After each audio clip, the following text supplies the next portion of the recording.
Hello guys mga ka-friendly, welcome back to our YouTube channel, Friend Tiki Vlog.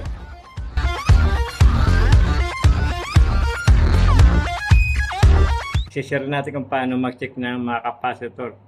Capacitor ng electric fan, na kadalasan ito nagiging sira ng electric fan natin, minsan bumabagal, humihina, minsan ugong na lang pag sira yung capacitor. Paano ba i-check yung capacitor?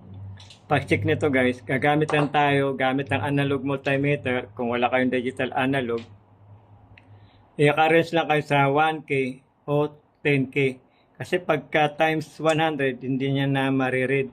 Hindi na kaya, hindi na magkakaroon ng deflection yung analog multimeter. Kaya sa 1K, pag medyo konting palo lang, itataas yun na lang sa 10K. Para kahit pa paano, meron pa siyang allowance para pumalo. Kasi pag 1K, medyo konting palo lang. Pag hindi ka listo, hindi mo ma-monitor yung panel ng multimeter mo, hindi mo mapapansin na pumalo na pala. So ito, check natin. Ito, meron siyang 1.5 microfarad, 400 volts AC. Yung 400 volts AC guys, ayun yung sa voltage sa AC natin, 220. Yung iba kasi pag ang capacitor nila nakalagay 400 pero ang binigay 350, kino-complain nila bakit daw 350 lang. Pag minsan naman 450 nakalagay sa capacitor nila, kino-complain nila bakit daw kulang, mababa. Pareho lang yan, yung 350, 400, 450, isa lang yon. Kasi ang voltahe naman natin dito sa Pilipinas, 220 lang. Bukan natin. Ito, gagamit tayo ng multimeter. Ay voltage, AC voltmeter. Ayan, mapapansin yung voltage is nakalagay 231 volt AC. Yan yung voltage natin dito. So, ibig sabihin, sa 350, pasok pa rin yung 300. Ayan. Ayan, kung 350 man siya, binigyan kayo ng 1.5, tama. Kasi yung importante lang naman, pag 1.5 din yung hanapin nyo. Pag 2 microfarad, ganyan, 2 microfarad, kailangan 2 microfarad din. Pero nagkakaiba rito sa voltahe. Kahit 350, 400 o 450, pare-parehas lang yan. Kaya kung capacitor nyo 450, tapos walang available na 450, 350 lang, pasok pa rin nyo. So ganito guys, ito pag-check. Pag mag-check kayo, lagi nyong i-short yung capacitor. Lagi nyo, kahit ginamit man o hindi, i-short nyo.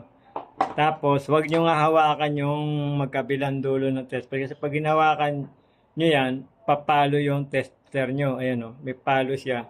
Hindi siya bibitaw. Kasi pag tinis nyo hindi siya bumitaw, hindi na bumalik sa dating niya, dito sa 0,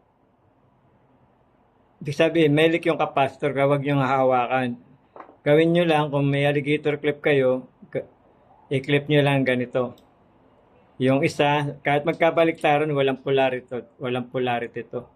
Kahit magkabaliktaran, kahit alimaw na, pula puti, o itiman o pula, parehas lang yan. Ayan guys. Kung mapapansin nyo, konti lang. Kunting galaw lang, bumalik kagad. Mabilis, kumbaga mabilis. Kaya itatas natin sa 10K. Ayan, ulitin natin. Pagka pumalo yan, di na siya babalik. So, di na siya papalo ulit. Babalik rin lang natin sa kabila naman. Babalik rin natin yung test prod. Tapos, tingnan natin maigi yung panel ng analog multimeter. Kasi minsan mabilis lang talaga siya pumalo. Ayan. Kahit pa paano medyo pumalo siya ng malayo-layo. Yan. Pag tinanggal mo yan, pag ginanyan mo, hindi na siya papalo. So, anong gagawin? Babalik rin lang natin ulit para makita natin kung may reading o wala. Ayan, ganyan. Tapos, wag hawakan yung dulo ng test prod kasi magkakaroon ng resistance. May resistance yung katawan natin. Hindi bibitaw yan. Akalain mo sira. Tapos yan. Yan. Kumbaga, napansin nyo, medyo lumaki yung resistance niya. Yung kabila naman, ito, 2 microfarad, 400 volts AC uli. Yan. Isa-short nyo yan guys. Isa-short nyo palagi yan. Short nyo. Tapos, saka nyo itis. Yan. Yan, konti lang. Tapos pag tinanggal nyo yan, hindi na uli papalo yan. So ang gagawin natin, babaliktarin lang natin siya. Yan, ganyan. Ito yung sa kabila. Tapos ito naman yung sa baba. Kailangan mabilis mata natin. Tingnan natin. Yun. Ang tanong guys, sa tingin nyo ba buo? Paano malalaman o buo? Mahina na yung capacitor. Kasi nga lahat pumapalo eh. Yung nga lang mapapansin nyo, merong time na mataas yung palo at merong mababa. Kasi dito sa analog talaga, hindi mo makukuha yung accuracy ng ano eh, ng capacitor kasi ang sinusukat niya resistance lang, dapat capacitance. Para magkaroon kayo ng ideya, halimbawa kung meron kayong bagong capacitor, ba ito 400 volts, 1.5 microfarad, 400 volts. Kung para magkaroon kayo ng ideya, ito kasi ito bago to eh. Yan. Di pa nagagamit. So tingnan natin kung gaano kalakas kung saan naabot to. Yun, hanggang dito. Ulitin natin. I-short ko lang uli. Kasi para magkaroon ng deflection.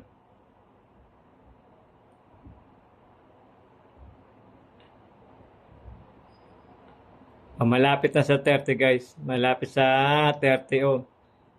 Naka 10K. Magdadagdag ka lang ng isang zero di nasa malapit-lapit sa 30K. Babalik na rin natin ngayon. Yun. Kung mapapansin nyo, halos umabot siya ng 5 ohms times 10K. Bali, nasa 50K. Yan. Yung reading niya guys, hindi yung value ng capacitor, ay yung reading. Kasi pag pumalo yan ng 5, mula rito sa infinite niya, ay dito sa 0, pumalo siya ng 5, sabihin 5 ohms. Naka-range ka sa 10K, times mo sa 10K. Ngayon para hindi ka na malito, mag-add ka na lang isang 0 sa 5, 50. K siya, sabihin 50K. Yung resistance reading niya. Pero, pag sa capacitance meter, yung capacitance naman na masusukat mo, hindi naman resistance. Kasi pag gumamit ka ng analog, ang masusukat mo sa kanya is resistance. Pero pagka mga digital, gagamit ka ng digital na ito, subukan natin. Common, negative. Tapos to positive. Lagay natin sa capacitance. Ayan. Capacitance, subukan natin. Ayan guys. Kung mapapansin nyo, ang sinusukat ng capacitance meter is yung actual na capacitance niya, yung 1.5. Pero, pag ginamitan mo siya ng analog, ang masusukat niya is resistance, hindi yung actual na capacitance. Yung resistance reading. Ayan. Yan. Dito ko nalang babasig pag malakas pa yung palo o mahina na. Kasi kagaya nito, 1.5. Babalik rin natin. Yan. 1.5. Monitor nyo guys yung palo kung hanggang saan maabot yung pointer ng analog multimeter natin. Kasi mabilis lang siya. Mapapansin nyo. Yan, balik rin natin uli. Ayan. Medyo malayo-layo ang inabot niya. Tapos sa kabila, ayan, halos umabot ng 10 ohms. 1.5. Ito naman subukan natin dito sa 2. Ayan, sa 2. Ayan. Ayan, konti lang. Ibig sabihin, mahina na to. Mahina na tong capacitor na to. Tapos balik rin natin uli sa kabila naman. Ayan, hanggang doon lang. Ibig sabihin, mahina na siya. Ngayon, tingnan naman natin sa capacitance. Yung actual na capacitance niya talaga.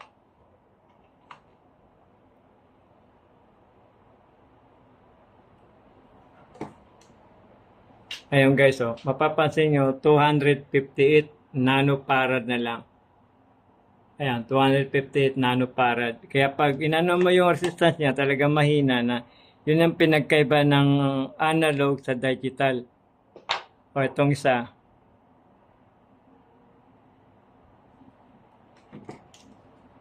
Itong isa, 0.6. Yan. 2 microfarad. Ayan, yun na lang ang ano niya. 0.5, 0.577 microfarad. Ayan o. Yan, microfarad. Tingnan naman natin sa analog. Yung magiging palo niya sa analog.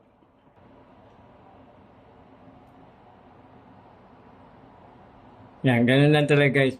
Sabihin, naka times 10 ka, sagad na sa range ng analog multimeter mo, konti-konti lang palo. Ibig sabihin talaga, mahina na. Isang palatandaan lang yun na mahina talaga ang capacitor. Ganun lang ang pag-test pagka gamit ang analog multimeter.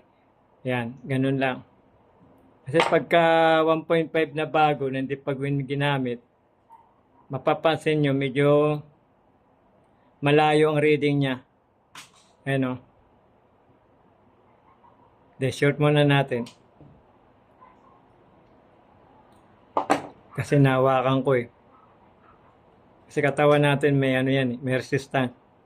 Ayan o. Malayo yung reading niya. Baliktarin natin.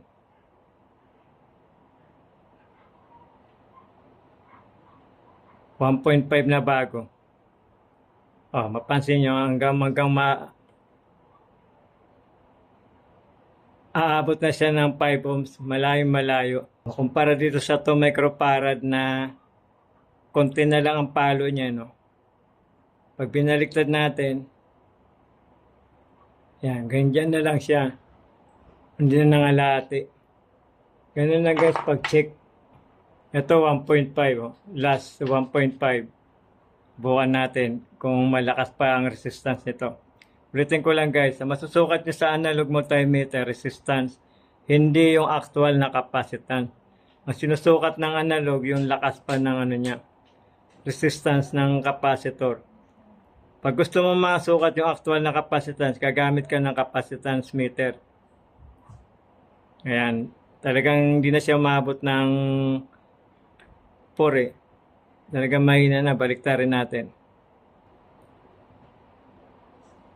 Yung parang malakas pa to guys, oh. Ayan, oh. Yan, subukan natin dito sa ano, digital. Kasi medyo malayo-layo pa ang palo. Ito guys, walang polarity to, baliktaran. Kahit alimaw na, negative, positive man. Ayan nga, malakas pa siya, oh. Ayan, oh. 1.5 pa rin yung microfarad niya, ano. Yan lang guys, pag medyo mahina na pumalo sa analog, ibig sabihin, kailangan na natin magpalit ng capacitor. Kailangan familiar kayo sa palo. Ibig sabihin, pag pumalo ng hanggang dito sa pagitan ng 10 saka 5, yung capacitor, ibig sabihin, okay pa siya. Pero pag hindi na pumalo dito sa umabot ng 20, o 30, bumalik agad, ibig sabihin mahina na, kailangan na natin magpalit. Pero pag umabot siya sa pagitan ng 10 to 5, naka-range tayo sa 10K, sa 1.5 yung guys, sa 1.5 saka sa 2 microfarad. Pag umabot yung 1.5 saka 2 microfarad sa pagitan ng 10 hanggang 5, sabihin good pa yun.